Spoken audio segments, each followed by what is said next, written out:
up in Sirius XM? Of course, me and Lady Shells is in here. Oh, yeah. Swag is in here with our very special guest, ladies and gentlemen, Mr. Steve Rifkin. Loud Records. What up, Steve? What up, Ed? How you doing, sir? I'm good. Steve Rifkin and I have known each other for quite some time, but a lot of my audience don't know the story of Loud Records. What were you doing before Loud Records? I was working for my dad, actually. Really? Yeah. What did your dad do? My dad put out the first rap record. Wait a minute. Was it King Tim the Third? Yeah. Your father put out the Fatback Band King Tim the Third Personality Jock record. Yeah. That's some history right there. See, a lot of people don't know that. A lot of people attribute Sugar Hill, but it wasn't. I remember I bought the King Tim. What was that? Spring Records. Spring Records. Yes, green and white label. Exactly. Yeah, I went to the store and bought that record. So you were already involved in the music business. Yeah, I just graduated high school and I didn't know how to read or write till I was 14 years old. So I got in a little bit of trouble, and he says, "I'm sending you on the road." And the first record he gave me to go on the road was with King Tim the Third. Wow! So he sent you on the road to get the record played at radio stations? Yeah. So I was not even 18. I was 17, visiting people my age now. Right. And I just found myself going back to the colleges. So and that's why I ended up even putting the whole street team together. Right. So but really nobody knows what my dad did. You know, you were talking. I guess Rifkin was here the other day. Yeah. And you were talking about B Fats. The Whopper record was his record. Wow. Wow. I remember that record too. That record. Well, you were talking about it the other day. Yeah. Let's do the wop, wop, wop, wop, wop, wop. So it was a natural transition for you to go from Spring Records to Loud. Yeah. The truth is, I didn't even want to have a label because I saw the pressure that my dad was going under. I was happy just marketing records because I started the street team and I was living on the road. I was making nothing, but I thought I was rich, and I ended up going to a park, playing some ball, and ended up going to the colleges, and talking music. Right. And I thought I was the happiest. I thought I was the richest kid in the world, and I was the happiest kid in the world. Right. What was it? Was it a hard transition for you pushing a record like King Tim the Third? What was the reception like at the radio stations at that time? Nobody knew what it was. I mean, especially me, because I grew up in Long Island. But with Fatback, they were also the first one to put out a hustle record. Yeah, that's right. With the Spanish Hustle. And that's right. The first one. Then they did the Bus Stop record. That's right. So they were always the first. So I guess radio was new, and then and it didn't hurt that Sugar Hill came right afterwards. Right. So, and that kind of blew the doors open for it. But Fatback Band, ladies and gentlemen, if you know your hip hop history, the first record to come out on wax, hip hop record, was not from a hip hop group.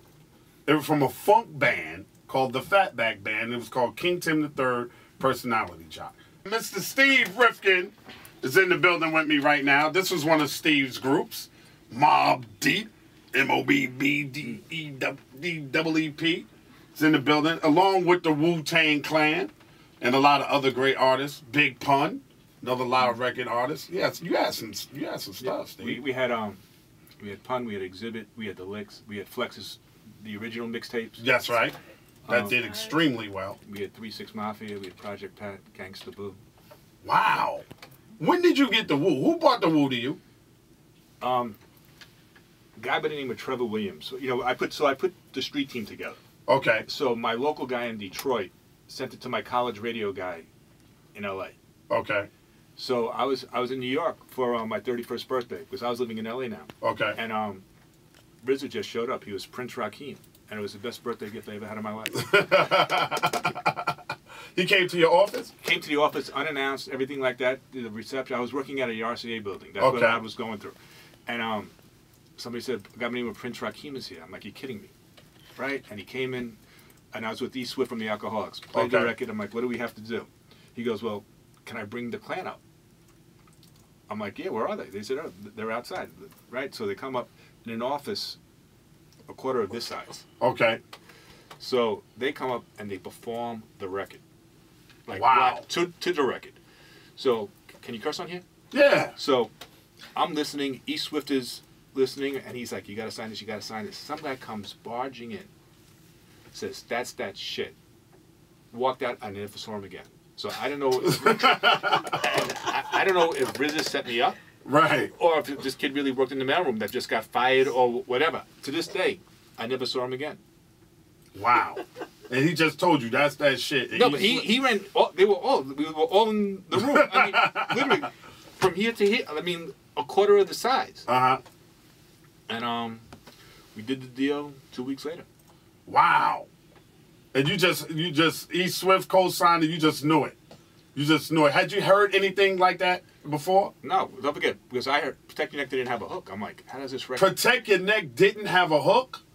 Wow. You weren't afraid to sign 9? How many of them was it? It was 8 at the time. 8. Because Capo was away. Okay. I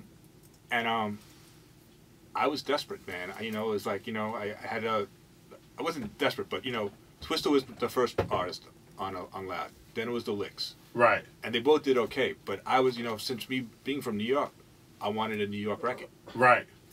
And,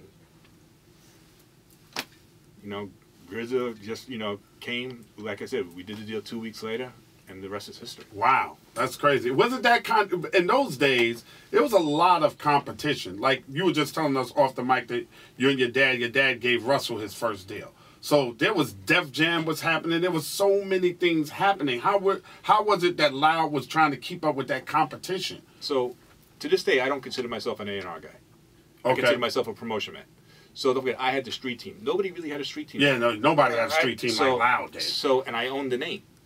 So you own the name Street Team? Yes. Genius. Okay. So what I did is, there were 2 guys. One is my partner, my brother Jonathan Rifkin. Right. And the other was by the name of Mojo Nicosia, who was working for RCA at the time, but he was come to work with us now. Right. And they just went on the road, and they went on the road strong. They went on the road 6 months. And then I remember Outkast was having an album release party somewhere, and I was talking to L.A. and Steve Stout. And I don't remember who the DJ was, whatever, and the Method Man record comes on. M-E-T-H-O-D Man. And everybody just goes straight, and I was like, holy shit, we really have something now. Right. What's new? We have this girl, Nikki Heaton, who is from Chicago, Miami, actually South Africa, Chicago, Miami.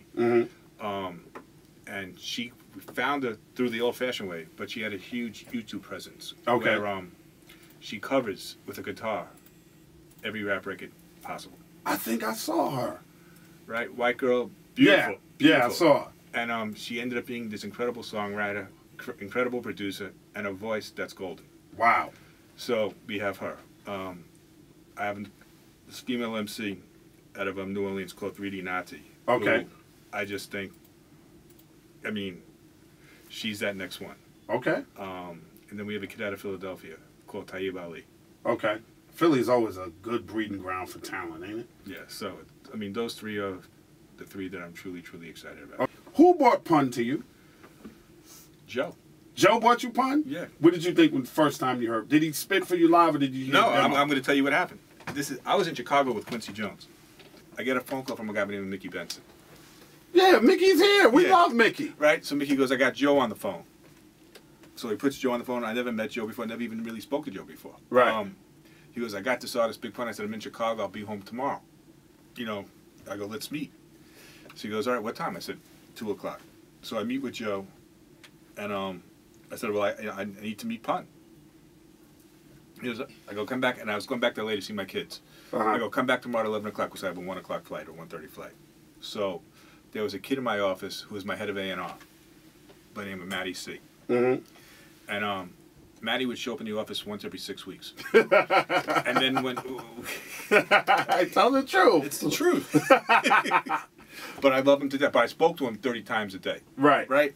So I got in a little bit late because I had to pack and just... He's already in the office. I'm like, what are you doing? He goes, aren't you seeing Pun? And as he said that, Joe and Pun walk in. I said, you got a deal. I didn't hear. Oh, shit. And they said, you can't be bullshitting me. I'm like, if he's here, he's special. Right. And then Matty was like saying, well, you know, how are you going to do this? I'm like, it's your job to make the record now. Right. And that's... Wow. And Mobb Deep. Now, we were talking about Juvenile Hell earlier. Mobb Deep was on Def Jam. Yeah. How did you get Mobb Deep? Did Def Jam drop him? Def Jam dropped him. Oh, shit. Well, Russell kicked himself in the ass about that one plenty of time. Def Jam dropped him. This woman by the name of Tammy, I forget her last name, brought him up to the office. And they went to the bathroom to smoke a blunt. And the alarm went off. And it was only Havoc, it wasn't P. Right. And the alarm and the fire alarm went off or something like that, and the sprinklers came down, and I was like, all right, same thing. I gotta have. But I heard they had a demo called Patty Shop. Okay. Which I loved. And I was like, all right, I gotta do this. And when the fuck you gonna write a book about loud records, man? When you gotta do a book about loud records, this story is hilarious. Havoc went and smoked a blunt and set off your sprinkler alarm system. We went in the BMG building. We didn't even have offices yet. Oh wow, wow, that's crazy. Old Def, I know y'all. I know you and Russell got some shit up y'all sleeve, man. I know that. Whose idea was All Def Digital? How y'all two? Like, all right, let's do something. Russell. I bet you here come away. It's gonna be some more rich people shit. Y'all was on a private jet. It's coming. Y'all was in. Where was y'all at? Paris. Y'all saw each other. We Okay. See, RPS. At a pool party. Yeah. So Russell, like, you know, had this deal with YouTube.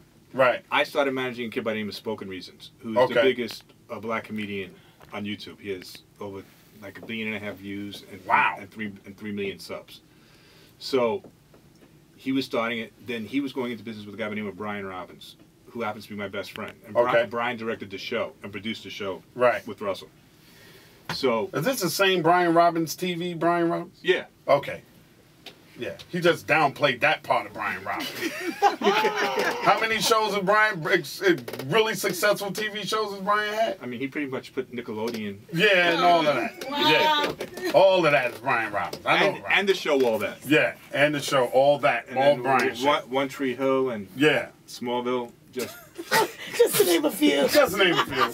And Chicago with Quincy Jones. All right, let's go back. And so they started All Def Digital. Okay. Right. And then my thing was, I didn't know the TV and the movie game. I only know music. So I wanted to start this MCN, which stands for Multi-Channel Network, and still put out music and use it as my street team. And like I said, my A&R sauce, you know, and I was going to bring in around 30 to 40 different channels and put it under one umbrella. Right. And then one day, 3 of us, you know, just talking shit, they said, why don't you come join us? Right. And, you know, like I said, I've known Russell 30 years. Since I'm 16 years old. Oh, okay. You know, when he with the Jimmy Spicer record. Right. So, and I was like, and like I said, Brian's been my best friend. Right. So I was like, all right, let's do this. Let's get together and do something and make it happen. Okay. So when can we expect some stuff from All Def Digital? We have a lot of stuff now. I mean, Spoken Reasons has a show called Dr. Reasons. Okay. You know, and they're just, we're looking for content. Okay. All the time. It's a content-driven world. Yeah. It really is. It really is. That's and I think that's one of the reasons why I just started doing Come On Son on YouTube. You know what I mean? First of all, I wanted to get my point across, and I didn't give a fuck who didn't like it, so I just started doing it. And then I just started realizing, like, it's a content-driven world. Like, I have not done one since, like, last year, and my fan base is going fucking bananas, like, right now. Like, they on my YouTube, they on my Twitter. They're like, when we get another episode of Come On, Son? All this fuckery going on, and you ain't doing it. They, like, getting mad at me, so I got to do it now. You got to go back in the basement. They're low. Like, my 14-year-old son, he doesn't even have a TV in his room. But he has his computer, his iPad, and his phone. Right.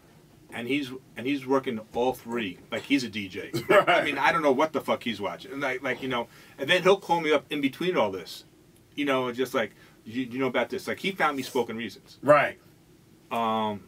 So I mean, yeah, it's a digital age. Yeah, it's a digital age, and the over-the-top networks are the ones that are winning because everybody, as you know, binge watch. If you don't see something now, you DVR it, or you can watch it on Hulu or Hulu Plus and Netflix. And there's kids that got these new things. That's why Amazon is doing the over-the-top network, and everybody is like, they get one subscription and they share it with their friends. It's the same password, and they don't give a shit. And everybody's just watching. You watch when you want to watch it, how you want to watch it, on your phone and on the train and in school and out of school. Kids, they don't watch the TV no more. It's like they got everything. My oldest son plays college ball. Right. So, where at? Long Beach State. Okay. So there's a there's a YouTube channel called Hoop Mixtape, and it was about the best high school ball players in the country to music, and it was just all highlights. Wow. So he has, if the NBA, I don't know what their exact number is now, the NBA had 1 billion views with Bron, Wade, Melo, CP, you know, with the who's who. Right. This kid had 600 million views. Wow. With just high school athletes. Wow. So it's a whole new thing. Yeah. And this is something, right? Well, we had this Taib Ali, which I was talking about earlier, right? We put his record on one of the highlights, right? We're at 3 million views in a matter of 2 months. Wow. I mean, so between, you know, so it's, to me, this is like, I'm losing my eyesight because I'm getting old, but I see this better than I see the back of my hand. Right. And I to this day, I'm saying this will be the biggest company I ever had. Yeah. Yeah, it's going to be huge. Absolutely. Absolutely. Thank you, Mr. Steve Rifkin. Appreciate you coming by, brother.